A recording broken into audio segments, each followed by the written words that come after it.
আমি স্বপ্ন দেখলাম পৃথিবীর সেরা ডাক্তার হওয়া, কিন্তু কখনোই ভাবিনি যে 25 জন লোকের সামনে আমি কথা বলবো। কারণ কত ছিলাম, লোকজন আমার নাম জিজ্ঞেস করলাম বলতাম যা যা যা তাকে এখন ছিলাম আল্লাহ সুবহানাহু ওয়া তাআলার পথে এসে হয়তো 10-15 বছর আগে যখন দাওয়া দিতে হলাম, যখন দাওয়া শুরু করলাম তখন আমি চলে গেল। যখন খ্রিস্টানদের ছেলেদের সাথে কথা বলি দেখি আমার একদম নাই।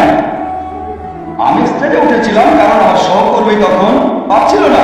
আমি শুরু করলাম, এখন স্টেজে আল্লাহর রহমতে শত শত হাজার হাজার লক্ষ লক্ষ লোকের সামনে আমি স্টেজে উঠে কথা বলি, আলহামদুলিল্লাহ।